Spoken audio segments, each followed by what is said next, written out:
গীতাৰ অধ্যায় 18 শ্লোক নম্বৰ 62 ভগৱানে স্বয়ং কৈ আছে যে অৰ্জুন সেই পৰমেশ্বৰৰ শৰণলৈ যোৱা যাৰ কৃপাত পৰম শান্তি আৰু শাশ্বত স্থান অৰ্থাৎ সতলোক প্ৰাপ্ত হ'ব।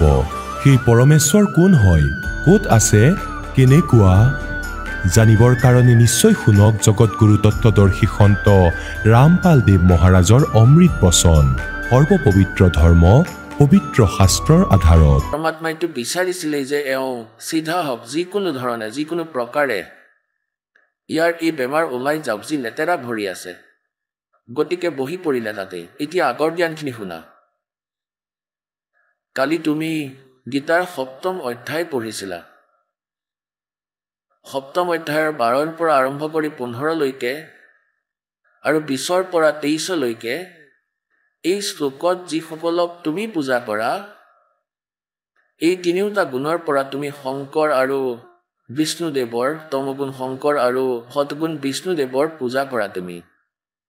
তেন্তে কি লিখা আছে তোমাৰ গীতাত এবাৰ খুলি দেখুওৱা। তেতিয়া পৰমাত্মাই দেখালে যে চোৱা পুণ্যাত্মাসকল, আজিৰ পৰা 600 বছৰ আগতে পৰমাত্মাই এই জ্ঞান শুনাইছিলে, যি আজি এই দাসে সৎগ্ৰন্থৰ লগত আপোনাক চিনাকি কৰাই আছে। গীতা হিন্দু সমাজৰ মাজত শিৰোধাৰ্য আৰু ভাল সৎগ্ৰন্থ বুলি মনা যায় আৰু হয়, কিন্তু ইয়াত লিখা কি আছে এয়া আমি আজিলৈকে নাজানো। পৰমেশ্বৰ কবিৰ যিয়ে এয়া 600 বছৰ আগতে কৈছিলে, কিয়নো তেওঁ পৰমাত্মা। এতিয়া চাব শ্ৰীমদ ভাগৱত গীতা, গীতা প্ৰেছ গোৰখপুৰৰ পৰা প্ৰকাশিত। জয়দয়াল গোৱন্দকা ইয়াৰ অনুবাদক। এয়া অধ্যায় 7 শ্ৰীমদ ভাগৱত গীতা। ইয়াত 12 নম্বৰ শ্লোকটো চাওক। ইয়াত লিখা আছে, আৰু যিবোৰ সৎগুণেৰে উৎপন্ন হোৱা ভাৱ আছে আৰু যি ৰজগুণ তথা তমগুণৰ পৰা হোৱা ভাৱ আছে, এইবোৰ মোৰ পৰাই হ'ব লগা এনে মানি লোৱা, কিন্তু বাস্তৱত মই আৰু সেয়া মোৰ লগত নাই। এতিয়া ৰজগুণ, সৎগুণ, তমগুণ কি হয় এয়া অলপমান কনচেপ্ট ক্লিয়াৰ কৰিব লাগিব। ৰজগুণ ব্ৰহ্মাজী, সৎগুণ বিষ্ণুজী, তমগুণ শিৱজী। চাব মাৰ্কেন্দেয় পুৰাণ, ইয়াৰ পৰা আৰম্ভ কৰোঁ। গীতা প্ৰেছ গোৰখপুৰৰ পৰা প্ৰকাশিত। সচিত মোটা টাইপ, গীতা প্ৰেছ গোৰখপুৰৰ পৰা প্ৰকাশিত। ইয়াৰ প্ৰকাশক ও মুদ্ৰক হৈছে গোবিন্দ ভুৱন কাৰ্যালয়, কলকাতাৰ সংস্থান। এয়া এওঁলোকৰ ফেক্স আৰু ফোন নম্বৰ। ইয়াৰ 123 নম্বৰ পৃষ্ঠাত চাব। 122ৰ পৰা আৰম্ভ কৰিম, এয়া চাব। এতিয়া মাৰ্কণ্ডেয়জীয়ে ক'লে যে এতিয়া ইয়াত পঢ়িম 123ত। এইদৰে স্বয়ংভূ পৰমাত্মাৰ 3টা অৱস্থা আছে। ৰজগুণ প্ৰধান ব্ৰহ্মা, তমগুণ প্ৰধান ৰুদ্ৰ, সৎগুণ প্ৰধান বিশ্বপালক বিষ্ণু। এই তিনিজনেই দেৱতা আৰু এই তিনিটাই গুণ।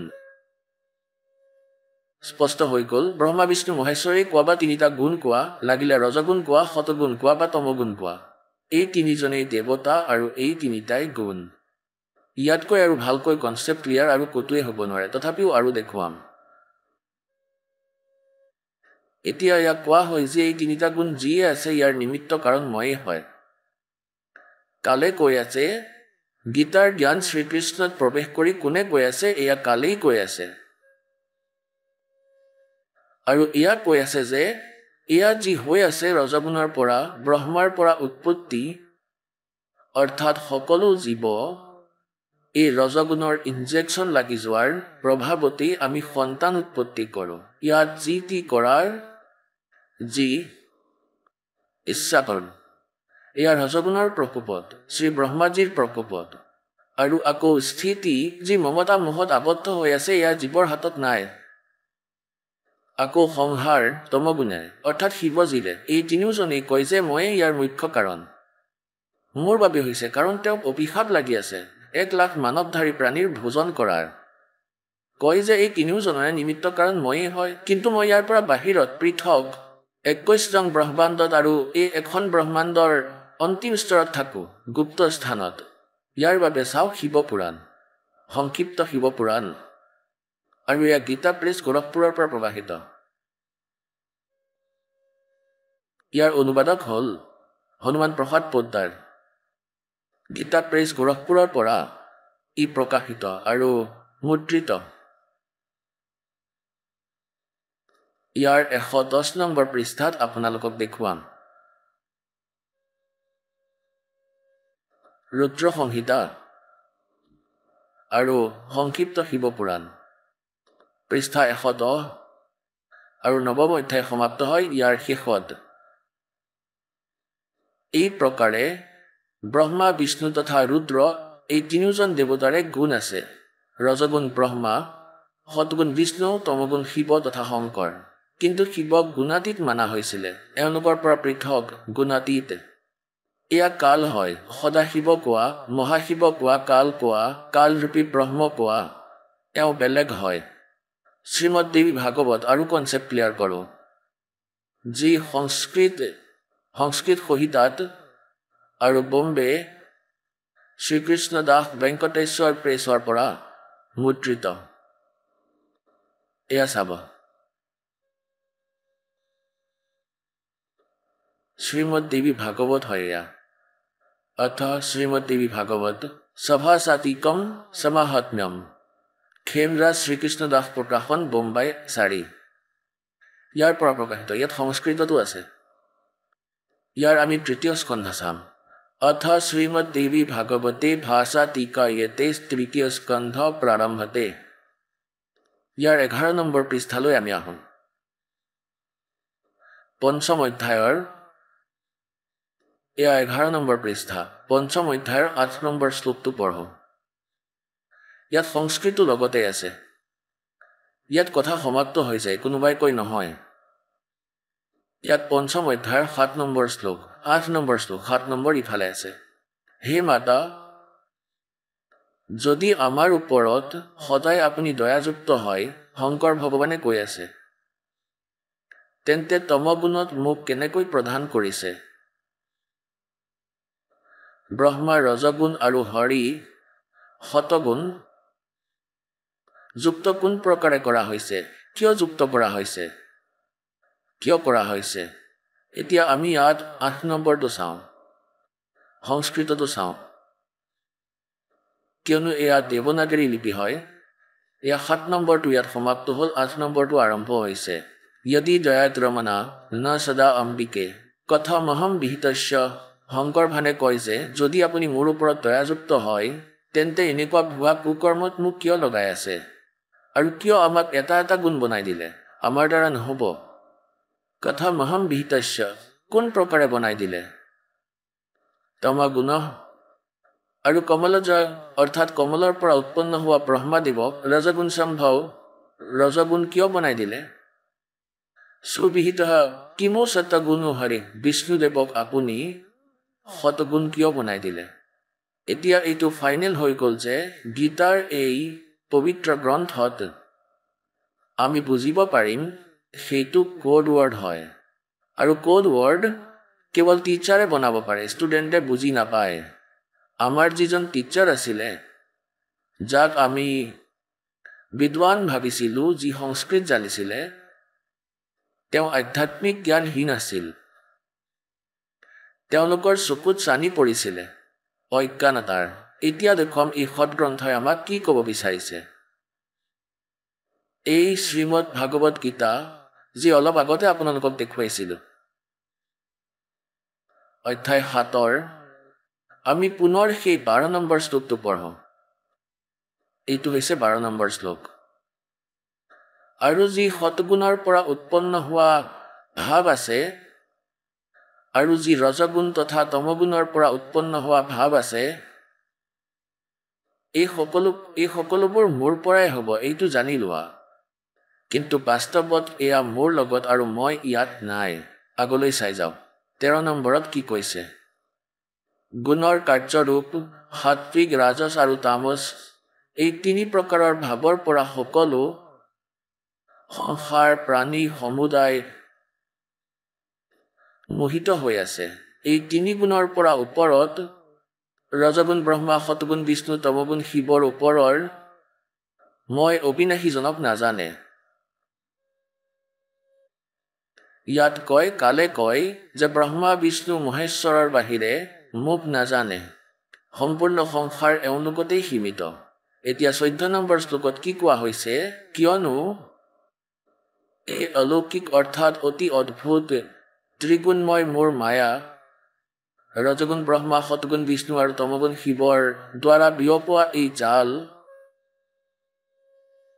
অতি বেয়া, অতি ভয়ংকৰ, আৰু যি ব্যক্তিয়ে মোৰ নিৰন্তৰ ভজন কৰে তেওঁ এই মায়াক উলংঘন কৰি যায়। অৰ্থাৎ যিয়ে ব্ৰহ্ম সাধনা কৰে তেওঁ এওঁলোকৰ পৰা ওপৰত উঠি যায়, অধিক লাভ প্ৰাপ্ত কৰে। এই ব্ৰহ্মা বিষ্ণু মহেশ্বৰৰ ওপৰত মহাস্বৰ্গলৈ গুচি যায়। ইয়াৰ কোৱাৰ ভাৱ এইটোৱেই। এতিয়া চাওক 15 নম্বৰ শ্লোক, সপ্তম অধ্যায়ৰ 15 নম্বৰ শ্লোক। গীতাত কিমান ভাল কাম কৰি দিলে। মায়াৰ দ্বাৰা যিসকলৰ জ্ঞান হৰণ কৰা হ'ল, ত্ৰিগুণী মায়া ৰজগুণ ব্ৰহ্মা, সতগুণ বিষ্ণু, তমগুণ শিৱৰ বাহিৰে কাকো মানিবলৈ তৈয়াৰী নহয়, তেওঁলোকৰ বুদ্ধি ইমানতে আবদ্ধ হৈ থাকিব। এওঁলোকৰ দ্বাৰা যিসকলৰ জ্ঞান হৰণ কৰা হৈছে ৰজগুণ ব্ৰহ্মা, সতগুণ বিষ্ণু, তমগুণ শিৱৰ মায়াৰ দ্বাৰা, আৰু এওঁলোকৰ বাহিৰে আন কাৰোৰে ভক্তি নকৰে, এওঁলোকৰ বিষয়ে কোৱা হৈছে যে অসুৰ স্বভাৱক ধাৰণ কৰিছে, মনুষ্যত নিম্ন নৰাধমা আৰু দূষিত কৰ্ম কৰা মূৰ্খ, আৰু দূষিত কৰ্ম কৰা মূৰ্খ লোকে মোৰ ভজন নকৰে। অৰ্থাৎ চিধা অৰ্থ হৈ গ'ল যে কোনো ভজনৰ কথা আছে, ব্ৰহ্মা বিষ্ণু মহেশ্বৰৰ পূজা কৰে, এয়া গীতা জ্ঞানদাতাই কৈছে যে তেওঁলোকে মোৰ ভজন নকৰে, কিয়নো এয়া কালে কৈ আছে। এতিয়া আকৌ পঢ়ো 15 সপ্তম অধ্যায়ৰ। কোৱা হৈছে যে মায়াৰ দ্বাৰা যিসকলৰ জ্ঞান হৰণ কৰা হৈছে, ত্ৰিগুণময়ী মায়া ৰজগুণ ব্ৰহ্মা, সতগুণ বিষ্ণু, তমগুণ শিৱতেই এওঁলোকৰ বুদ্ধি সীমিত হ'ল, বেলেগ একো নুশুনে। অসুৰ স্বভাৱক ধাৰণ কৰিছে, ৰাক্ষস স্বভাৱ ধাৰণ কৰি এওঁলোক মনুষ্যৰ নিম্ন আৰু দূষিত কৰ্ম কৰা মূৰ্খ লোকে মোৰ ভজন নকৰে। পুণ্যাত্মাসকল, এইটো হৈছে কোড ৱৰ্ড, সাংকেতিক শব্দ। ইয়াত টিচাৰে বুজি লৈ আগলৈ শিক্ষাৰ্থীসকলক বুজায়। ইয়াৰ কি অৰ্থ হৈছে, যেনেকৈ ৰজগুণ ব্ৰহ্মা, সতগুণ বিষ্ণু, তমগুণ শিৱৰ পূজা কৰে, তেওঁলোকে ৰাক্ষস স্বভাৱ ধাৰণ কৰা বুলি গীতাত লিখা আছে। আৰু দূষিত কৰ্ম কৰা মূৰ্খ, মূঢ়, ৰাক্ষস স্বভাৱ ধাৰণ কৰা মনুষ্যৰ নিম্ন দূষিত কৰ্ম কৰা মূৰ্খ। গীতাৰ জ্ঞানদাতা মানে ব্ৰহ্মই কয় যে মোৰ পূজাও নকৰে। এসময়ত এক ভস্মগিৰি নামৰ এজন তপস্বী আছিল। তেওঁ তমগুণ শিৱৰ সাধনা কৰিছিল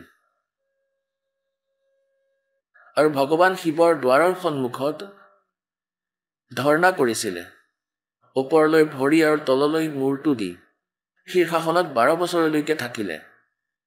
এদিন পাৰ্বতীৰ প্ৰাৰ্থনাত ভগৱান শিৱক পাৰ্বতীয়ে ক'লে যে আপুনিতো দেৱৰ দেৱ মহাদেৱ হয়, আপোনাৰ ভক্তই কি বিচাৰিছে ইয়াক দিয়ক, ইয়াৰ পৰা পঠাওক এওঁক, নহ'লে ৰাতিপুৱা ৰাতিপুৱা সদায় এওঁক দেখো। ভগৱান শিৱই ক'লে যে কোৱা ভাই ভস্মগিৰি, কি বিচাৰা তুমি? ভস্মগিৰিয়ে ক'লে যে আপুনি বচনবদ্ধ হওক প্ৰভু, তেতিয়া বিচাৰিম। শিৱই ক'লে যে বচনবদ্ধ হ'লো, এতিয়া কোৱা কি বিচাৰা তুমি? তেওঁ থিয় হৈ গ'ল, শীৰ্ষাসন এৰি থিয় হৈ গ'ল। ক'বলৈ ধৰিলে, ভগৱান আপুনি এই ভস্ম কঢ়া দিয়ক। ভগৱান শিৱৰ লগত এটা ভস্ম কঢ়া আছিল, হাতত পিন্ধি ৰাখিছিলে, আৰু কাৰোবাৰ ফালে এনেকৈ মূৰত লগাই এনেকৈ ভস্ম বুলি কৈ দিলে তেওঁ ভস্ম হৈ গৈছিলে। ইয়াৰ বিষয়ে ভালকৈয়ে জানিছিলে ভস্মগিৰিয়ে। এতিয়া তেওঁ কিয় তপস্যা কৰিছিল ভগৱান শিৱৰ?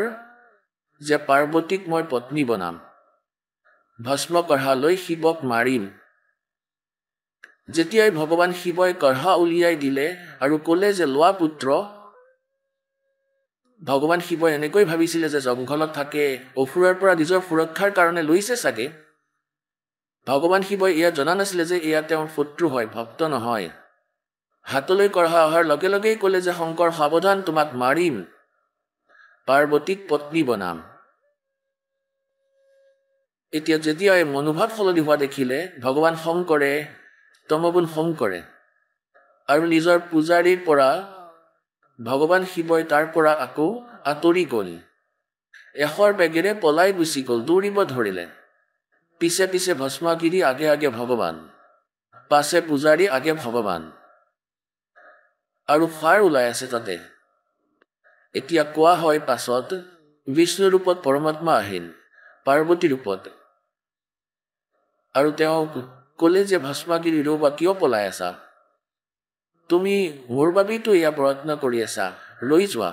ক'লে যে প্ৰথমতে মোক এইটো কাম কৰিবলৈ দিয়া, পাছত ৰখিম। ভস্মাগিৰিয়ে কয় যে প্ৰথমতে শংকৰক মাৰি লওঁ, তাৰ পাছত কথা পাতিম তোমাৰ লগত। তেতিয়া ভগৱান ৰূপী পাৰ্বতীয়ে ভগৱানে ক'লে যে চোৱা, তোমাৰ লগত ভস্ম কঢ়া আছে, তেওঁ তোমাৰ ওচৰলৈ ক'ত আহিব পাৰিব? আৰু তুমি আহা, মোৰ লগত বহি কিছু কথা পাতিম। তেওঁ ৰৈ গ'ল। ৰৈ যোৱাত তেওঁ ক'বলৈ ধৰিলে যে মোক ডান্স কৰি দেখুওৱা। ভস্মাগিৰিয়ে ক'লে যে মই সাধু ভক্ত তপস্যা কৰা মানুহ, মই ডান্স কৰিব নাজানো। তেতিয়া ক'লে যে ডান্স কৰিতো দেখুৱাবই লাগিব, তেতিয়াহে মই প্ৰসন্ন হ'ম। কোৱাৰ পিছত তেওঁ কৰিবলৈ ধৰিলে ডান্স। মই কৈছোঁ এনেকৈ কৰা, এনেকৈ কৰা। এনেদৰে কৰি যিখন হাতত কঢ়া আছিল সেইখন মূৰৰ ওপৰত ৰখোৱালে, আৰু ওপৰ কৰা আৰু কৰা। যেতিয়া ওপৰত ল'লে তেতিয়া ক'লে ভস্ম। পাছত ভস্মাগিৰি মৰি গ'ল, ভস্ম হৈ গ'ল। পাছত তাত ভস্মাসুৰ বুলি কোৱা হ'ল। আকৌ বিষ্ণুৰূপ ধাৰণ কৰি ভগৱান তাত পালেগৈ য'ত শংকৰ এক্সপ্ৰেছ হৈ দৌৰি আছিলে। তাতে গৈ থিয় হৈ গ'ল আৰু ক'লে যে ৰ'বা ভোলেনাথ, ৰৈ যোৱা, তাতেই ৰৈ যোৱা। আৰু যেতিয়া দেখিলে বিষ্ণুদেৱ তেতিয়া ক'লে পলোৱা, পলোৱা, পলোৱা। তেতিয়া সুধিলে কিয়, ক'লৈ পলাই আছা? তেতিয়া তেওঁ ক'লে যে ভস্মাগিৰিয়ে মোক এনেদৰে ঠগিলে। তেতিয়া ভগৱান বিষ্ণুৰ ৰূপত পৰমাত্মা আছিল সেয়া। পূৰ্ণ ব্ৰহ্মই আহি ৰক্ষা কৰিছিল তেওঁক। ক'বলৈ ধৰিলে যে চোৱা, মই তেওঁক মাৰিলোঁ, এয়া তোমাৰ ভস্ম কঢ়া, ধৰা। এওঁৰতো ভয়ংকৰ ৰূপ, বিশালকায় ৰূপ আছিল, এনেকৈ কেনেকৈ দি দিলেগে এই কঢ়াটো? তেতিয়া আকৌ উভতি আহি ক'লে যে এয়া ছাই পৰি আছে। তেতিয়া ভগৱান শিৱৰ কলিজা শান্ত হ'ল, আৰু আমি এওঁলোকক ভগৱান মানো। আৰু এই কথা আমি সদায় পঢ়োঁ যে ভগৱান ভস্মগিৰিৰ আগত পলাই গৈছিলে। শংকৰ যদি অবিনাশী হ'লহেঁতেন, অজৰ অমৰ হ'লহেঁতেন, তেন্তে ক'লেহেঁতেন ভাই কি কৰিবি? যেনেকৈ কবিৰ পৰমাত্মাক এনেকৈ কাটিছিলে, 50 টুকুৰা কৰিছিলে, সেই শেষ টকীয়ে কৰিছিলে, আৰু লগে লগে থিয় হৈ গৈছিলে ভগৱান সন্মুখত, আৰু বহুত বহুত যাতনা দিছিলে। গংগাত ডুবাই দিছিলে, কিন্তু মালিকক বাহিৰত ৰৈ থকা পালে। এতিয়া পুণ্যাত্মাসকল, এয়া তমগুণৰ পূজাৰীক অসুৰ কোৱা হ'ল, ভস্মাগিৰি নহয়, ভস্মাসুৰ কোৱা হ'ল। আৰু ৰাৱণে তপ কৰিছিলে, সাধনা ভক্তি কৰিছিলে এইজন তমগুণ ভগৱান শিৱ শংকৰৰ, আৰু নিজৰে অৰ্থাৎ পৰস্ত্ৰীক উঠাই অনা মহাপাপ আছিল, ঘোৰ পাপ আছিল। অবলা নাৰীক বলপূৰ্বকভাৱে উঠাই অনা, আৰু আকৌ সেয়া ভগৱানৰ শিৱৰ ককায়েকৰ পত্নী অৰ্থাৎ বিষ্ণুৰ পত্নী, যি মাৰ তুল্য হয়, আৰু শিৱৰ পূজাৰীয়ে সীতাক উঠাই লৈ গ'ল, কোৰকুব্ধ কৰিলে, ৰাক্ষস কোৱা হ'ল, আৰু কুকুৰৰ দৰে মৰিলে। আৰু ৰজগুণৰ অৰ্থাৎ ব্ৰহ্মাজীৰ পূজাৰী আছিল হিৰণ্যকশিপু। এতিয়া তেওঁ কি পাপ কৰিছিলে? পুত্ৰৰ শত্ৰু হৈ পৰিলে, অসুৰ কোৱা হ'ল, আৰু তেনেদৰেই তেওঁ অন্ত হ'ল। এতিয়া বৈষ্ণৱ, বিষ্ণুৰ পূজাৰী যি শতগুণৰ হয়, বৈষ্ণৱ কোৱা হয়। এসময়ত কুম্ভৰ মেলা লাগিল হৰিদ্বাৰত। তাতে সকলোৱে গংগাৰ ঘাটত গা ধুবলৈ, প্ৰবি ল'বলৈ যায়। গিৰি, পুৰী, নাগা, বৈষ্ণৱ আৰু বেলেগ বেলেগ নিজৰ বেলেগ বেলেগ গ্ৰুপত গৈ একত্ৰিত হৈ যায়। গিৰি বেলেগ, পুৰী পৃথক, সন্যাসী পৃথক, নাগা পৃথক, আৰু বৈষ্ণৱ পৃথক। আৰু স্নান কৰিবৰ সময়ত সকলোৱে প্ৰস্থান কৰে নিজ নিজ মুখীয়াৰ পিছে পিছে। এনেকুৱাই হ'ল, সকলোৰে আগত নাগা, যিসকল একেবাৰে নগ্ন থাকে, তেওঁলোক হাজাৰৰ সংখ্যাত আছিল, সেইসকল তাত পালেগৈ গংগাৰ ঘাটত হৰিদ্বাৰত, আৰু সকলোৱে স্নান কৰিবলৈ পজিশ্যন ল'লে। পিছৰ পৰা আকৌ আহিল বৈষ্ণৱ সাধুসকলৰ সম্পূৰ্ণ গ্ৰুপ, বহু হাজাৰৰ সংখ্যাত। তেওঁলোকে গৈ ক'ব ধৰিলে যে নাগাসকল তোমালোকে পাছত স্নান কৰিবা, আমি সৰ্বশ্ৰেষ্ঠ হয়। নাগাই ক'ব ধৰিলে যে আমি সৰ্বশ্ৰেষ্ঠ, আমি ত্যাগী আৰু বৈৰাগী, আমি কোনো কাপোৰো গাত নাৰাখ, আমি একেবাৰে ইচ্ছাৰে ঘূৰো, আমি সৰ্বশ্ৰেষ্ঠ, আমি প্ৰথমে স্নান কৰিম।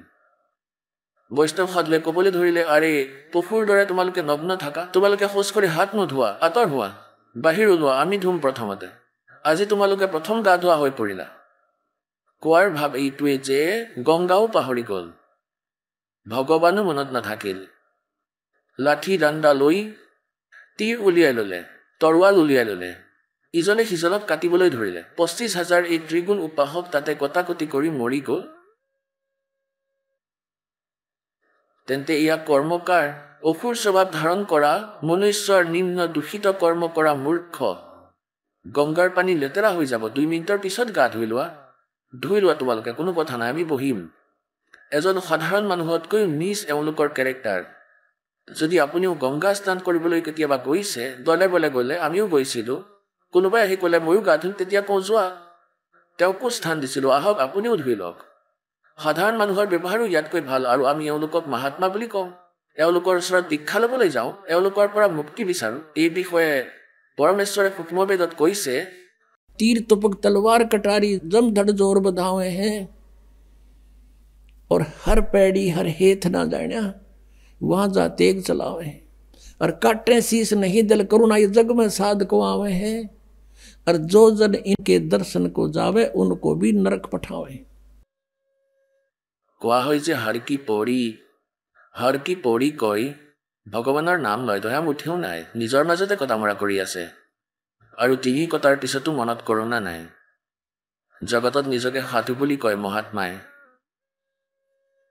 আৰু কয় যে তেওঁক যদি কোনোবাই দৰ্শনো কৰিবলৈ যায় তেওঁক নৰকলৈ পঠোৱা হয়। আমি ওচৰ পাজৰৰ গাঁৱত দেখিছিলোঁ, আমাৰ গাঁৱত নাথৰ শিবিৰ আছিলে এখন, এতিয়াও আছে। এতিয়া যিয়ে ইয়াৰ সম্পৰ্কলৈ আহিছিলে, প্ৰথমতে সিহঁতক ভাং খোৱা শিকোৱা হৈছিল। ইয়াক এটা চিলিমত ৰখা হৈছিল, মাটিৰ ইমানটো, ভাং খুৱাই মগ্ন কৰিছিলে। তাৰ পাছত তেওঁ চুৰি কৰিছিলে, কিয়নো অভ্যাস হৈ গৈছিলে, ঘৰলৈ লুকাই আহিছিলে, অন্ন আনিছিলে, তেওঁলোকে ভাং খাবলৈ ল'লে সদায়। তেনেদৰে তেওঁলোকক নষ্ট কৰি দিলে। তেওঁৰ দৰ্শন কৰা সকলকো নৰক পঠাই দিয়ে। কিহৰ ভক্তি কৰোৱা হ'ব? এতিয়া ধৰম দাসে এই কথাবোৰ শুনি বহুতো প্ৰভাৱিত হ'ল। পুণ্যাত্মাসকল,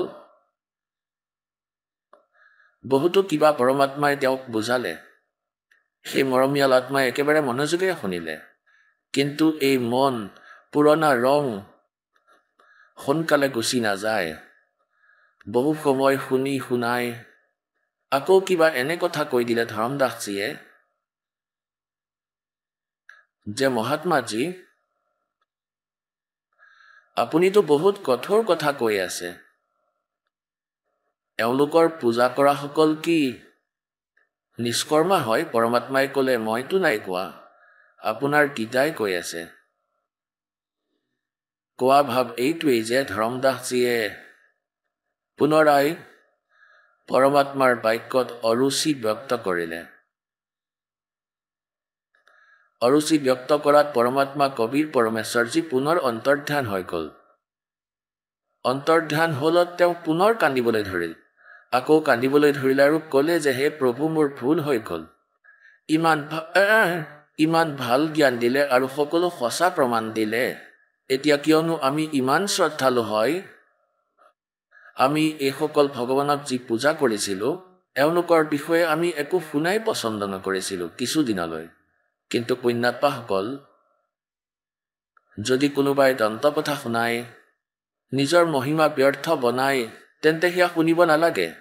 সদগ্ৰন্থত লিখা প্ৰমাণক যি নামানে, সেইজন মানুহ ঠিক নহয়। এওঁলোকৰ বিষয়ে পৰমাত্মাই কয়, জান বুধ সাচি তজয় কৰে ঝুট দেনে কৰ্তা ঠিক সংগত হে প্ৰভু স্বপ্নে বনা দে। এয়া ভাবি পৰমাত্মা অন্তৰ্ধান হৈ গ'ল।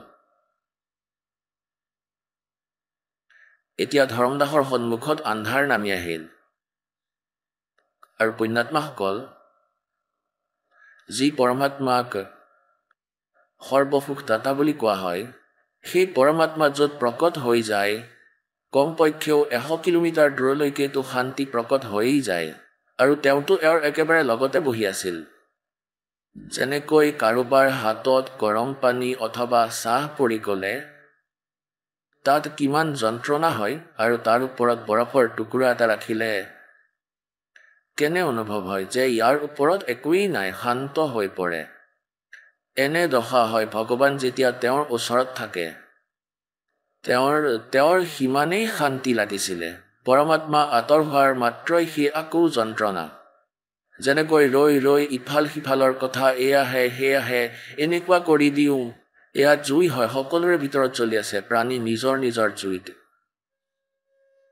এতিয়া সেই উপলব্ধি তেওঁৰ যি আনন্দ হৈ আছিলে সেয়া শেষ হৈ গ'ল আৰু যি জ্ঞান তেওঁ পালে সেয়া প্ৰমাণিত। আৰু তথাপিও তেওঁ নিজৰ ভাগ্যত কান্দি আছে যে মই কেনেকুৱা দুষ্ট, মই ভগৱানক হেৰাই পেলালোঁ।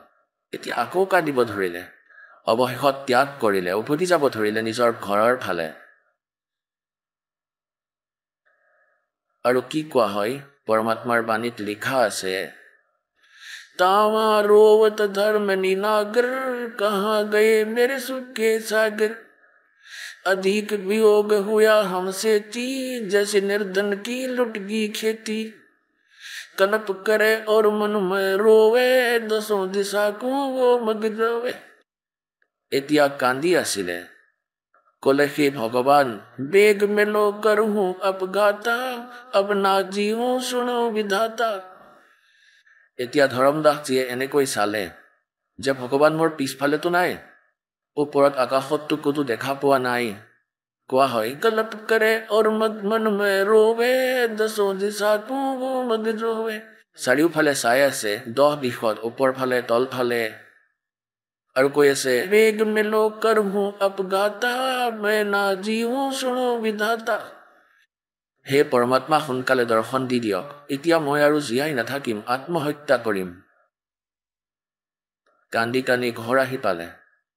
তেওঁৰ ঘৈণীয়েকে ভাবিলে ভগতে কিয় কান্দি আছে, কিবা হ'ল এওঁৰ, একো ক'ব পৰা নাই, ইমান বেয়া ধৰণে কান্দি আছে। ক'ৰ পৰা? মথুৰাৰ পৰা কান্দি আছে।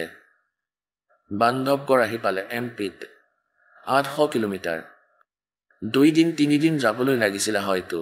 খোজকাঢ়ি গৈছিল সেই সময়ত, কোনো বাহন নাছিলে আৰু শ্ৰদ্ধালু আছিলে, খোজকাঢ়িয়ে গৈছিলে। তেওঁৰ পত্নীৰ নাম আছিল আমনি দেৱী, ডাঙৰ ধৰ্মাত্মা আছিল। কিন্তু কেতিয়াবা কেতিয়াবা তেওঁ ভগতৰ লগত কিছু দান ধৰ্মৰ বিষয়ত কিছু কৃপণতা কৰিছিলে। তেতিয়া তেওঁ ভাবিলে যে ভগতে কিয় কান্দি আছে, উভতি কিয় আহিলে, তেওঁৰতো এমাহৰ কাৰণে টুৰ প্ৰগ্ৰেম আছিল, 7 দিনতে আহিলে। তেওঁ ভাবিলে বিষয়টো কি, আৰু তেওঁৰ মুখৰ ফালে চাই আছিলে। তেওঁ ইমান বেয়াকৈ কান্দি আছিলে যেনেকৈ কোনো বালকৰ মা দেউতা দুয়োটাই ঢুকালে, সেই বালকে কান্দে ইমান বেয়া ধৰণেৰে, মাটিৰ ওপৰত এনেকৈ বাগৰি আৰু বহুত বেয়াকৈ কান্দি আছে।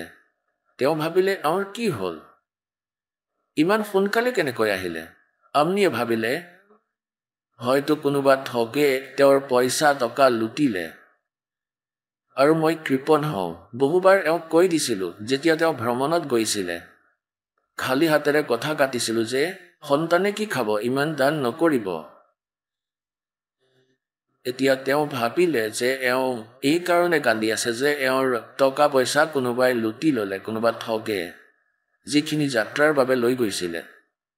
আৰু এতিয়া এয়া ভাবি আছে হয়তো মই আকৌ যাব বিচাৰিম, টকা পইচা খুজিলে আকৌ তাই মুখ ফুলাই থাকিব। তেতিয়া তেওঁ ভাবিলে যে যি কাৰণতেই কান্দি নাথাকক কিয়। এতিয়া তেওঁ লাহে লাহে কয় যে শ্ৰেষ্ঠজী কিয় কান্দি আছে, কোনোবাই টকা লুটি নিলে ন, আপোনাকতো ভগৱানে বহুত দি থৈছে, আৰু কিমান টকা লৈ যায়, আপুনি আৰু লৈ যাওক, আপুনি আপোনাৰ কাৰ্য সম্পন্ন কৰি আহক। এতিয়া তেওঁ 1 ঘণ্টা 2 ঘণ্টা বহুত কান্দিলে।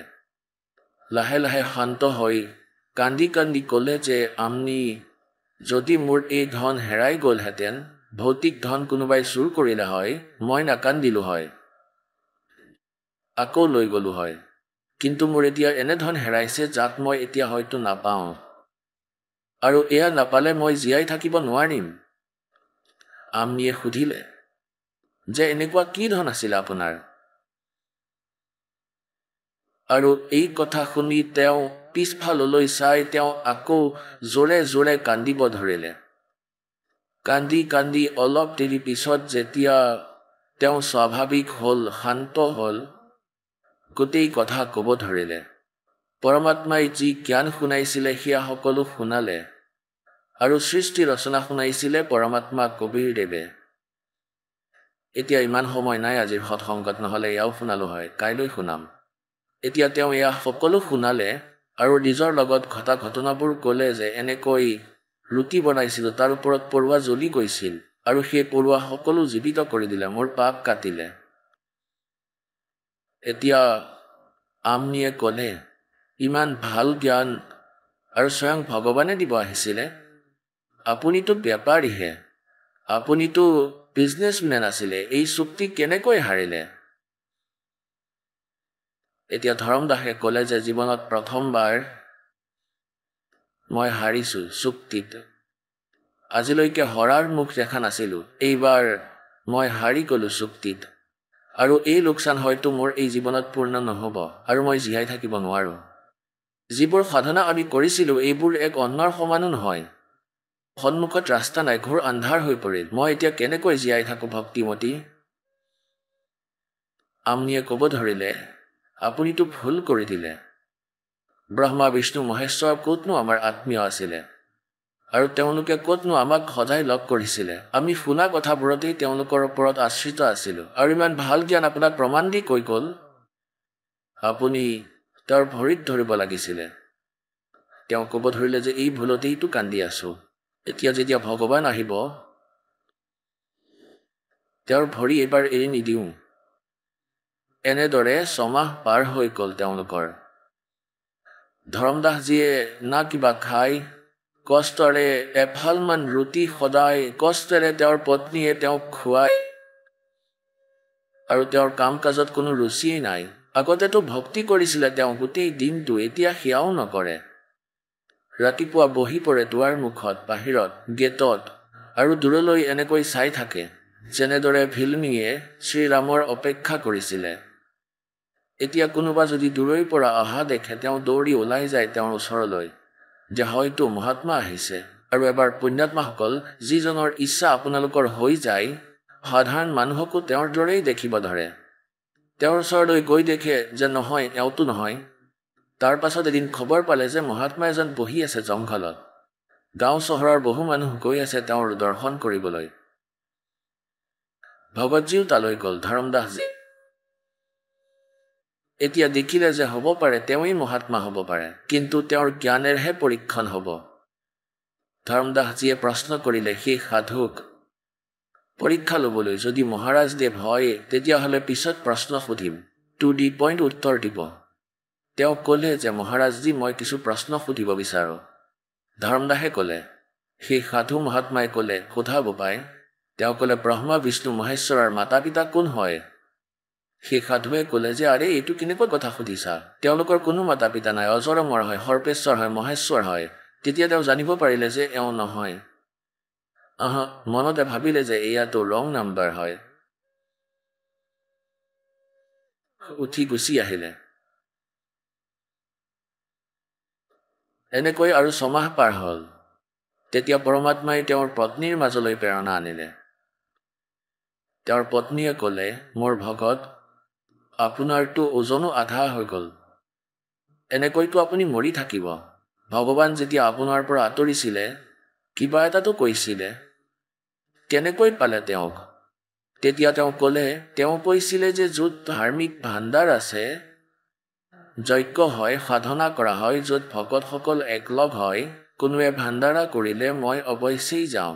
আৰু তেওঁলোকৰ সৈতে জ্ঞান চৰ্চা কৰিছিলে পৰমাত্মাই, যেনেকৈ ঋগ্বেদ মণ্ডল নম্বৰ 9 আৰু সূক্ত নম্বৰ 86 মন্ত্ৰ 26-27 পঢ়িছোঁ যে সেই পৰমাত্মা আমাৰ যজ্ঞত, ধাৰ্মিক যজ্ঞত বিদ্যুতৰ দৰে অধিক গতিশীল পদাৰ্থৰ দৰে আহি প্ৰাপ্ত হয়, গুপ্ত ৰূপত আহি বহি যায় আৰু সেই পৰমাত্মাই আহি কয় যে এনেকুৱা ধৰ্মৰ ভাণ্ডাৰত এনেকুৱা ধাৰ্মিক যজ্ঞত মই অৱশ্যেই যাওঁ, কিয়নো তাত মেলা বহোৱা হয়, ভক্তক বহাই তাত বুজোৱা হয়, চৰ্চা কৰা হয় গুপ্ত ৰূপত। তেতিয়া আমনিয়ে ক'লে যে আপুনি ভাণ্ডাৰা এটা কৰক। ধৰ্মদাসে ক'লে যে এটা দিনত কি হ'ব, এদিনততো কোনেও গমেই নাপাব। আমনিয়ে ক'লে তুমি কৰা যিমান দিনৰে বিচৰা, 3 দিনৰ বাবে কৰিব লাগিব, 3 দিনৰ কৰি লোৱা। তেওঁ 3 দিনৰ ভাণ্ডাৰা, ধৰ্ম ভাণ্ডাৰাৰ দিন নিশ্চিত কৰি দিলে। ওচৰে পাজৰে সকলোতে চিঠি পঠাই দিলে, দূৰলৈকে। এতিয়া প্ৰথম দিনা সকলোৱে ভোজন কৰি সকলো সাধুসন্ত গুচি গ'ল। তেওঁতো নাহিল, চাই থাকিল। তেওঁৰ পত্নীয়ে সুধিলে যে মহাৰাজজী আহিলে নেকি মহাৰাজজী? ক'লে যে নাই, আজিতো নাহিলে। পিছদিনাখন আকৌ তেনেকুৱাই হ'ল। তৃতীয় দিনত আফটাৰনুন হৈ গ'ল। ভাণ্ডাৰা মানে ভোজন চলি আছে, সাধুসন্তই খাই বৈ গৈ আছে। এতিয়া ধৰ্মদাসজীয়ে ফাইনেল সিদ্ধান্ত ল'লে, কিয়নো তেওঁ আত্মাৰ আহ্বানহে শুনে, যে যদি আজি আপুনি নাহে, কালিলৈ আপোনাৰ এই দাস নাথাকিব সংসাৰত। এতিয়া জীয়াই থাকিব আৰু নোৱাৰো। মইতো আশা কৰিছিলোঁ যে আজি আহিব। অন্তৰৰ পৰা তেওঁ কয়, চিঠি পায়েল বাজে পেৰ চাহেব সুনতা হে সব লেৰ। অন্তৰ্যামী সকলো জানে। তেওঁ দেখিলে আজি ভগত মৰিব।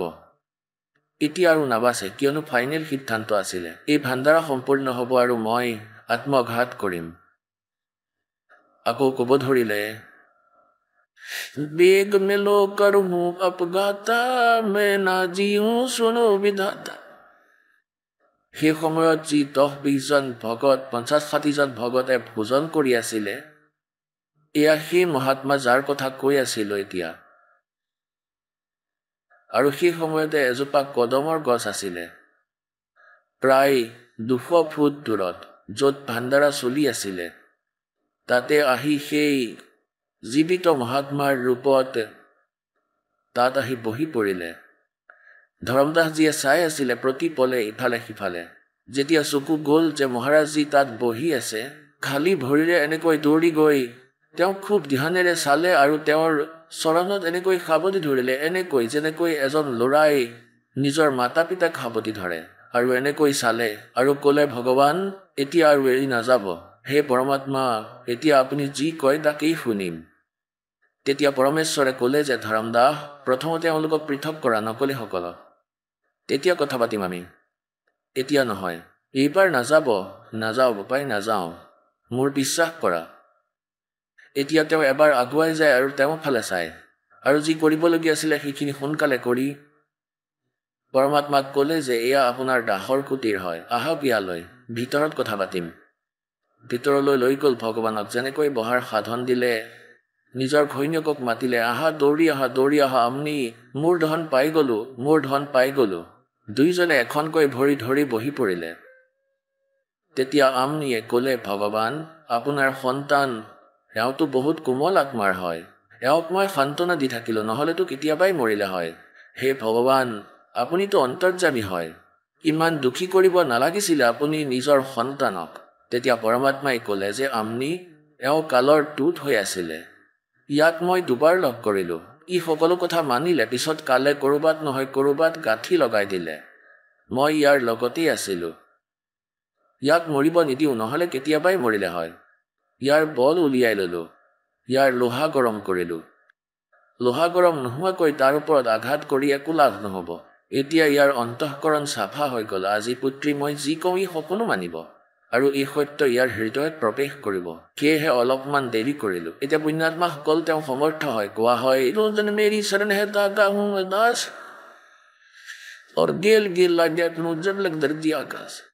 আকৌ গোটেই কথা শুনালে, পুনৰাই বহুদিন থাকিলে আৰু বহুত জ্ঞান বুজালে। দুইজনে উপদেশ ল'লে। পৰমাত্মাইতো সাক্ষী বনাব বিচাৰিছিল তেওঁ ধৰ্মদাসৰ আত্মাক। পৰমাত্মাটো গুচি গ'ল, আৰু এতিয়া তেন্তে মই যাওঁ, আকৌ আহিম। কিছুদিনৰ পাছত তেওঁকে ধৰ্মদাসজীকেই দৰ্শন দি আছিলে কেৱল, আৰু ক'লে, ধৰ্মদাস ব'লা, তোমাক মই নিজৰ সৎলোক দেখাওঁ। আগতে ধৰ্মদাসে প্ৰাৰ্থনা কৰিছিল বহুবাৰ, ক'লে ব'লা আজি তোমাক সৎলোক দেখাওঁ। সৎলোকলৈ লৈ গ'ল ধৰ্মদাসক। শৰীৰ ইয়াতেই পৰি আছিল অচেতন হৈ।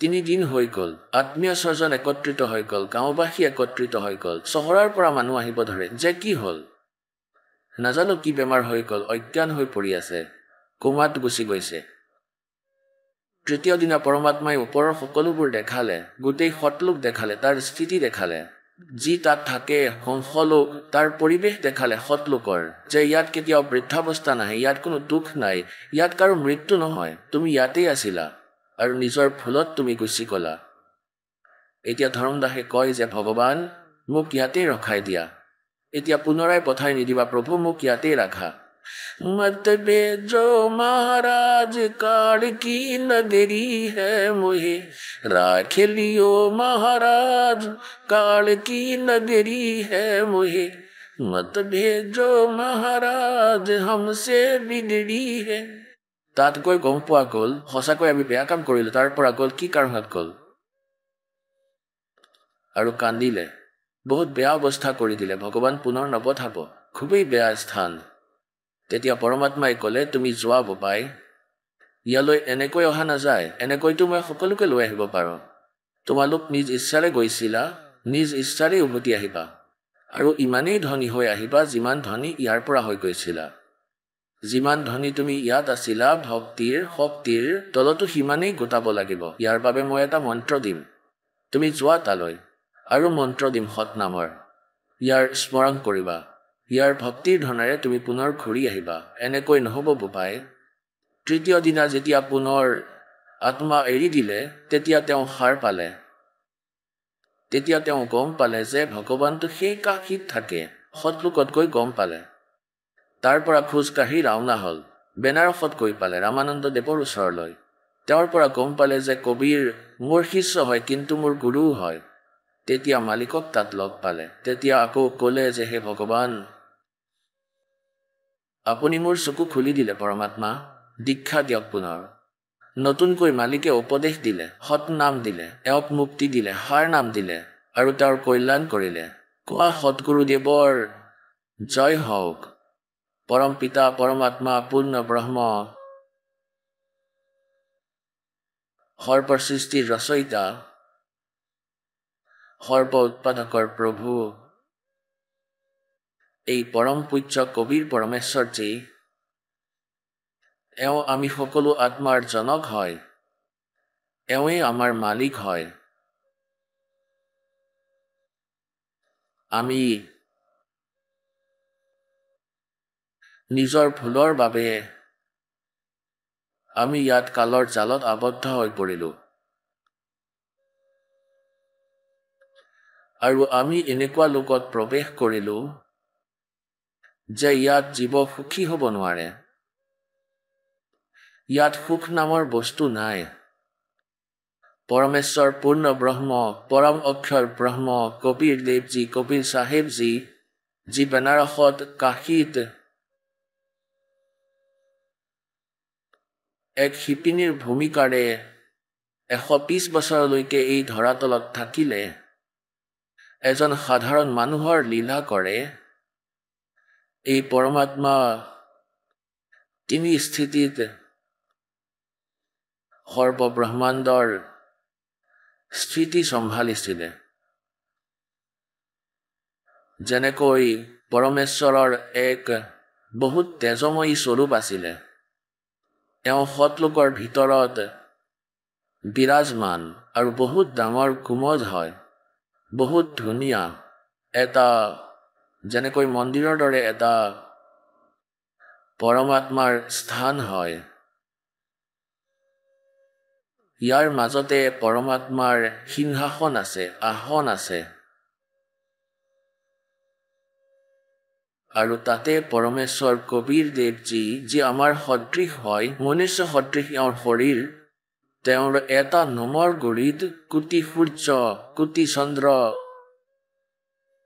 দুইৰে মিলোৱা ৰশ্মিও পৰমেশ্বৰৰ এটা নোমৰ গুৰিৰ ৰশ্মিৰ ওচৰত বহুত কম হয় ইমান তেজময় শৰীৰ হয় এই পৰমেশ্বৰৰ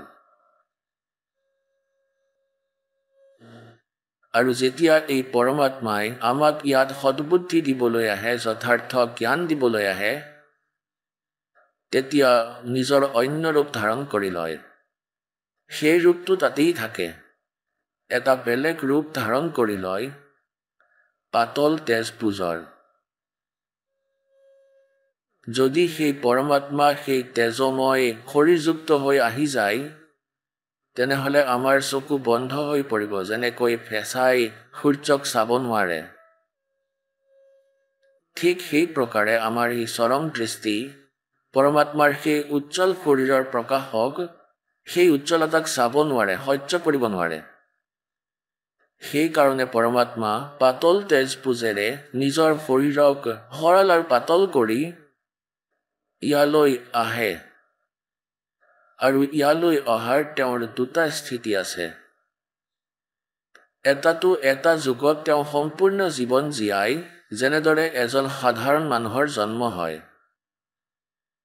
যেনেকৈ এটা সন্তান উৎপন্ন হয়, লাহে লাহে ডাঙৰ হয় আৰু নিজৰ কাজকৰ্মত লাগি পৰে, এটা গৃহস্থী চলায়, এনেকৈ আকৌ তেওঁ গুচি যায়, বৃদ্ধ হয়। এক এনেকুৱাই ভূমিকা প্ৰত্যেক যুগত পৰমাত্মাই লয়। আহক আমি এতিয়া সেই শ্ৰদ্ধালুসকলৰ অনুভৱবোৰ জানো, যিসকলে জগতগুৰু তত্ত্বদৰ্শী সন্ত ৰামপাল দেৱ মহাৰাজৰ পৰা দীক্ষা প্ৰাপ্ত কৰিছে তথা তেওঁৱেই কোৱা ভক্তি মাৰ্গ এওঁলোকে অৱলম্বন কৰি আছে। নমস্কাৰ। নমস্কাৰ। কি নাম হয় আপোনাৰ? হৰমিন্দৰ কৌৰ আলুৱালিয়া। ক'ৰ পৰা আহিছে আপুনি? পুনেৰ পৰা। ঠিক আছে, আপোনাৰ পৰা এটা কথা জানিব বিচাৰিম, সন্ত ৰামপাল দেৱ মহাৰাজৰ লগত কেতিয়াৰ পৰা জড়িত? সন্ত ৰামপাল দেৱ মহাৰাজৰ লগত 2003 পৰাই জড়িত। সন্ত ৰামপাল দেৱ মহাৰাজৰ পৰা নাম দীক্ষা লোৱা প্ৰায় আপোনাৰ 16-17 বছৰ হৈ গৈছে। হয় হয়। সন্ত ৰামপাল দেৱ মহাৰাজৰ পৰা নাম দীক্ষা লোৱা আগতে আপুনি কি ভক্তি সাধনা কৰিছিলে?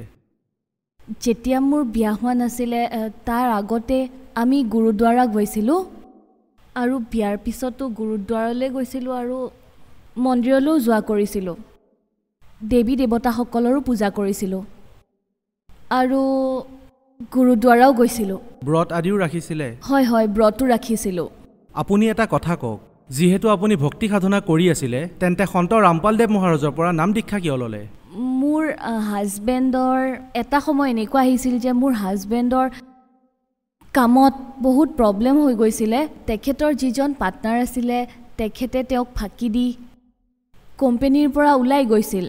গতিকে সেই সময়ত তেওঁৰ এজন মিত্ৰ আছিলে, তেখেতে সন্ত ৰামপাল দেৱ মহাৰাজৰ পৰা তেওঁ নাম দীক্ষা লৈ থৈছিলে।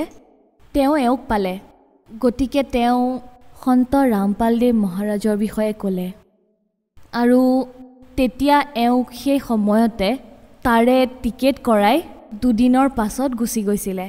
নহয়, যিজন আপোনাৰ হাজবেণ্ডৰ বন্ধু আছিলে তেখেতে সন্ত ৰামপাল দেৱ মহাৰাজৰ বিষয়ে আপোনাৰ স্বামীক ক'লে।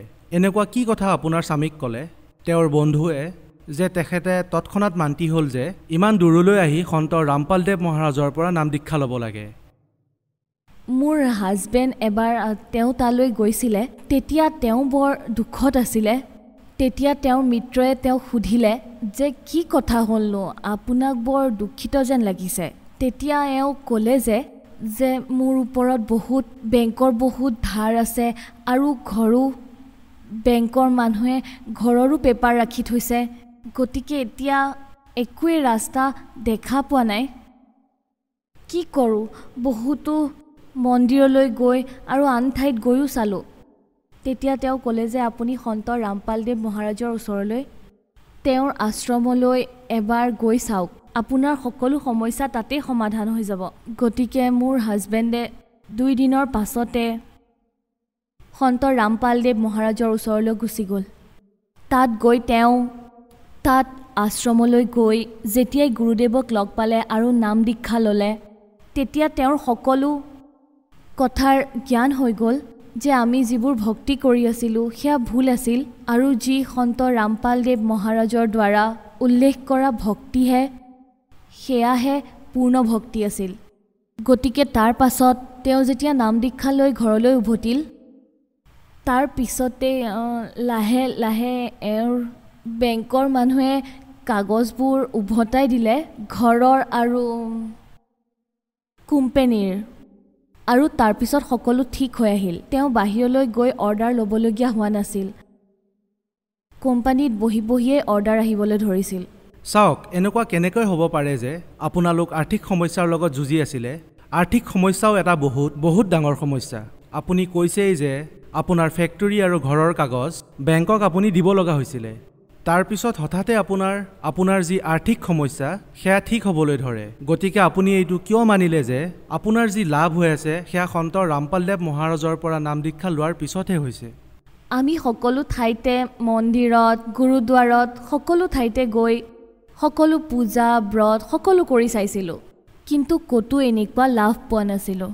কিন্তু যেতিয়া সন্ত ৰামপালদেৱ মহাৰাজৰ পৰা মোৰ হাজবেণ্ডে নাম ল'লে, তেওঁৰ সকলো কাম ঠিক হ'বলৈ ধৰিলে আৰু তৎক্ষণাতে সেই সকলোবোৰ বস্তুৰ আমাৰ লাভ হৈছিল। এইখিনিতো হাজবেণ্ডৰ কথাহে ক'লে। আপুনি সন্ত ৰামপালদেৱ মহাৰাজৰ পৰা নাম দীক্ষা কেনেকৈ ল'লে? আপোনাৰ স্বামীয়ে কোৱাৰ বাবে নাম দীক্ষা ল'লেনে? নে আপুনিও সন্ত ৰামপালদেৱ মহাৰাজৰ সৎসংগ শুনিলে? নে তেওঁৰ বিষয়ে আগতে জানিছিলে? মোৰ স্বামীয়ে যেতিয়া নামদান লৈ আহিছিল তেতিয়া তেওঁৰ পৰা আমি সৎসংগ শুনিছিলোঁ। সৎসংগ শুনাৰ পাছতহে মোৰ ল'ৰা ছোৱালী, মই আৰু মোৰ শাহু মাজি আমি সকলোৱে কৈছিলোঁ যে আমিও নামদান ল'ব লাগিব সন্ত ৰামপালদেৱ মহাৰাজৰ পৰা। আকৌ গুৰুদেৱে সন্ত ৰামপালদেৱ মহাৰাজে জানুৱাৰীত 2003 পুনা আহিছিল, তেতিয়া তাতে আমাক নামদান সন্ত ৰামপালদেৱ মহাৰাজে দিছিল। মই আপোনাৰ পৰা জানিব বিচাৰিম যে সন্ত ৰামপালদেৱ মহাৰাজৰ যিসকল শ্ৰদ্ধালু আছে, যেতিয়া তেওঁলোকৰ লগত আমি কথা পাতোঁ তেতিয়া তেওঁলোকে কয় যে সন্ত ৰামপালদেৱ মহাৰাজৰ পৰা নাম দীক্ষা লোৱাৰ পিছত শাৰীৰিক যি লাভ আৰু আৰ্থিক লাভ সকলোবোৰ হয়। আৰ্থিক লাভৰ বিষয়ে আপুনি ক'লে, কিন্তু সন্ত ৰামপালদেৱ মহাৰাজৰ পৰা আপুনি নাম দীক্ষা লোৱাৰ পিছত কিবা শাৰীৰিক লাভো পালেনে? হয়, শাৰীৰিক লাভো বহুত পাইছোঁ। মই সন্ত ৰামপালদেৱ মহাৰাজক লগ পোৱাৰ আগত এষ্টেমাৰ এটেক আহিছিল। এষ্টেমাৰ ইমান ভয়ানক এটেক আহিছিল যে মোৰ উশাহৰ শব্দ দূৰলৈকে শুনা পোৱা গৈছিল। তাৰ শব্দ 3 নম্বৰ কোঠালৈকে গৈছিল। যেতিয়া সন্ত ৰামপালদেৱ মহাৰাজৰ পৰা নামদান ল'লোঁ, তেতিয়া তাৰ পাছৰ পৰাই মোৰ আষ্ঠমা একেবাৰে শেষ হৈ গৈছিলে। আৰু ইয়াৰ বাহিৰে নামদান লোৱাৰ 3 মাহ আগত মোৰ পেটত বহুত বেয়াকৈ বিষ হৈছিল। মোক ডক্তৰৰ ওচৰলৈ জাহাংগীৰ হস্পিটাললৈ মোক লৈ গৈছিল। তাত ডক্তৰে ইনজেকশ্যন দিলে। তেওঁলোকেও বুজি পোৱা নাছিল যে কি সমস্যা হৈছিল। 4 দিনলৈকে তেওঁলোকে ঔষধ পাতি দিলে আৰু এডমিট কৰি থ'লে। তাৰপিছত তেওঁলোকে চিটি স্কেন কৰিলে। চিটি স্কেনত পেটৰ ভিতৰত এটা ঘাঁহ হোৱা বুলি কৈছিলে ডক্তৰসকলে, আৰু কৈছিলে সেইটো 100% কেঞ্চাৰ হয়। ডক্তৰসকলে যেতিয়াই মোৰ হাজবেণ্ডক কৈছিলে যে আপোনাৰ পত্নীৰ কেঞ্চাৰ হৈছে, তেতিয়া তেওঁ মূৰত খৰক ভাঙি পৰিছিল। তেওঁ কৈছিল যে এতিয়া কি কৰিম, কিয়নো আমাৰ ল'ৰা ছোৱালীও সৰু আছিল। গতিকে তেওঁ বুজি পোৱা নাছিল যে এতিয়া কি হ'ব। তেতিয়া তেওঁ ক'লে যে ব'লা সন্ত ৰামপালদেৱ মহাৰাজক প্ৰাৰ্থনা কৰোঁ, তেওঁৰ লগত কথা পাতি গম ল'ম যে কেনেকৈ এইবোৰ ঠিক হ'ব। গতিকে তেওঁ প্ৰাৰ্থনা কৰিলে। প্ৰাৰ্থনা কৰাৰ পাছত তেওঁ গুৰু সন্ত ৰামপালদেৱ মহাৰাজে কৈছিল যে পৰমাত্মাই সকলো ঠিক কৰি দিব, পৰমাত্মাই দয়া কৰিব, তোমালোকে ভক্তি কৰা। তাৰ পিছত যেতিয়া লিভাৰৰ পৰা পানী ল'লে ডক্তৰে আৰু টেষ্টৰ কাৰণে পঠিয়ালে, তেতিয়া সেইদিনা সকলো ৰিপৰ্ট ঠিক আহিছিল। সন্ত ৰামপালদেৱ মহাৰাজৰ বাবেই মোৰ কেঞ্চাৰ ঠিক হৈ গৈছিল। সন্ত ৰামপালদেৱ মহাৰাজৰ পৰা নাম দীক্ষা লোৱাৰ পিছত আপুনি আৰু কি লাভ পালে? মোৰ 2জন ল'ৰাৰ এটা অদ্ভুত ধৰণৰ বেমাৰ হৈছিলে, যাৰ নাম নাগিন বুলি কয়। সেইটো দুয়োটাৰে হৈছিলে, কিন্তু পৰমাত্মা সন্ত ৰামপালদেৱ মহাৰাজক প্ৰাৰ্থনা কৰাৰ পিছত তেওঁ ক'লে পৰমাত্মাই সকলো ঠিক কৰি দিব, আৰু তাৰ পিছত সিহঁতৰ তাতেই সেইটো প্ৰব্লেম ছল্ভ হৈ গৈছিলে। নাগিন তাতেই ৰৈ গৈছিল। পৰমাত্মাৰ দয়াত 2জন বোৱাৰী মোৰ ছোৱালী হৈ ঘৰলৈ আহিল। গতিকে তেওঁ আমাৰ ঘৰত পৰমাত্মাই যেনেকৈ আশীৰ্বাদ দিছিলে যে আপোনালোকৰ ঘৰ পৰমাত্মাই সৎলোকৰ দৰে বনাই দিব, ঠিক তেনেকৈ এতিয়া আমাৰ ঘৰত মিনি সৎলোক আছে। আৰু কি লাভ পালে আপুনি? মোৰ এনজাইটিৰ প্ৰব্লেম আছিল। মোৰ ইমান ভয় লাগিছিল যে মোৰ হাৰ্টবিট বহুত ফাষ্ট হৈ গৈছিল। ইয়াৰ বাবে মোৰ হাজবেণ্ডে হস্পিটাললৈ লৈ গৈছিলে। তাত ডক্টৰে মোক 4-5 দিনলৈকে হস্পিটালত এডমিট কৰাই ৰাখিছিলে অক্সিজেন লগাই। তেওঁলোকেও মোৰ বেমাৰৰ কথা ধৰিব পৰা নাছিলে। আকৌ সন্ত ৰামপালদেৱ মহাৰাজক প্ৰাৰ্থনা কৰিলোঁ। তেতিয়া তেওঁ কৈছিল যি কৰ্ম আছিল, বেয়া কৰ্ম আছিল, সেয়া কাটি যাব। লাহে লাহে এই প্ৰব্লেমটো পৰমাত্মাই ঠিক কৰি দিছিল। এটা সময় এনেকুৱা আছিল যে আমাৰ ঘৰত খোৱাৰ বাবেও প্ৰব্লেম হৈ গৈছিল। ল'ৰা ছোৱালীৰ ফিজৰ কাৰণেও পইচা নাছিল আৰু আমি একেবাৰে ৰাস্তাত আহি গৈছিলোঁ। ইমান বেয়া অৱস্থা হৈ গৈছিল, একেবাৰে ৰাস্তাৰ ওপৰত আহি গৈছিলোঁ। তাৰ পাছত সন্ত ৰামপালদেৱ মহাৰাজৰ পৰা নাম দীক্ষা ল'লোঁ। তাৰপিছত সকলো ঠিক হ'বলৈ ধৰিলে। দুটা ফেক্টৰী হ'ল এতিয়া, আৰু দুখন গাড়ী আছে। পৰমাত্মাৰ দয়াত এতিয়া নিজৰ ঘৰো বনোৱা হ'ল। এতিয়া সন্ত ৰামপালদেৱ মহাৰাজৰ পৰা ইমানখিনি প্ৰাৰ্থনা কৰোঁ যে আমাক ধন নহয়, কেৱল ভক্তি লাগে আৰু মুক্তি লাগে। বৰ্তমান সন্ত ৰামপালদেৱ মহাৰাজ জেলত আছে। সন্ত ৰামপালদেৱ মহাৰাজৰ ওপৰত আপোনাৰ বিশ্বাস এতিয়াও সিমানেই দৃঢ়নে যিমান 16 বছৰ আগতেই আছিল? হয়, তাতকৈও বেছি দৃঢ় বিশ্বাস হৈ গ'ল সন্ত ৰামপালদেৱ মহাৰাজৰ ওপৰত। হয়, এয়াতো আপুনি শাৰীৰিক লাভৰ কথা ক'লে। আৰ্থিক লাভৰ বিষয়ে আপুনি আগতেই ক'লে যে সন্ত ৰামপালদেৱ মহাৰাজৰ পৰা যেতিয়াই আপুনি নাম দীক্ষা ল'লে আপুনি বহুত লাভ পালে। মই আপোনাৰ পৰা এইটো জানিব বিচাৰিম যে সন্ত ৰামপালদেৱ মহাৰাজৰ সামাজিক উত্থানত কি যোগদান আছে? সন্ত ৰামপালদেৱ মহাৰাজৰ সমাজত যোগদান বহুত ডাঙৰ। তেওঁ ছোৱালীৰ যি বিয়া, তাৰ বাবে মাক দেউতাকে এতিয়া কোনো চিন্তা কৰাৰ প্ৰয়োজন নাই।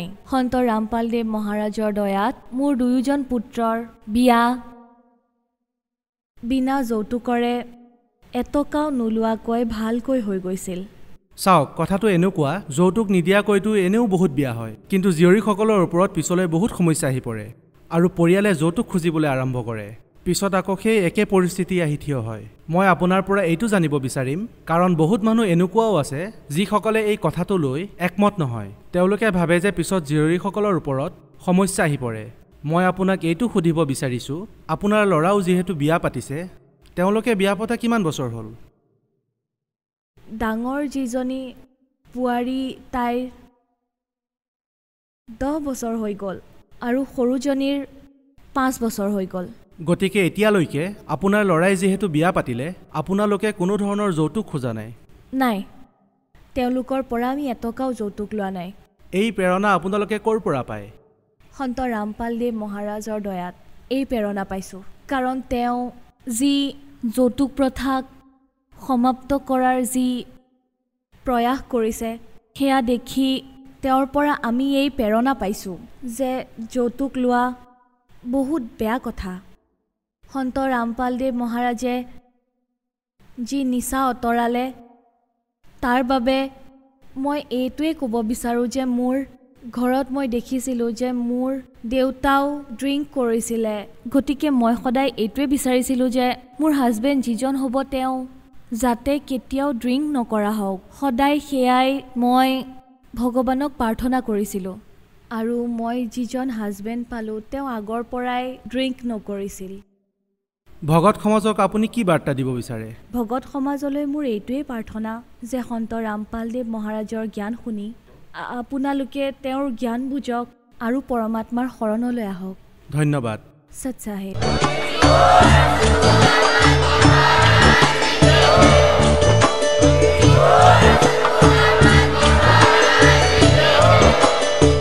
আপুনি শুনি আছিলে জগতগুৰু তত্ত্বদৰ্শী সন্ত ৰামপালদেৱ মহাৰাজৰ মংগল প্ৰবচন। অধিক জানিবৰ বাবে ভিজিট কৰক আমাৰ ৱেবছাইট www.jagatgururampalji.org। সন্ত ৰামপালদেৱ মহাৰাজৰ শুভ আশীৰ্বাদত সমগ্ৰ বিশ্বতে 500তকৈও অধিক নাম দীক্ষা কেন্দ্ৰ আছে, য'ত সন্ত ৰামপালদেৱ মহাৰাজৰ দ্বাৰা বিনামূলীয়া নাম দীক্ষা দি থকা হৈছে। আপোনাৰ নিকটৱৰ্তী নাম দীক্ষা কেন্দ্ৰৰ ঠিকনা জানিবলৈ সম্পৰ্ক কৰক 8222880541।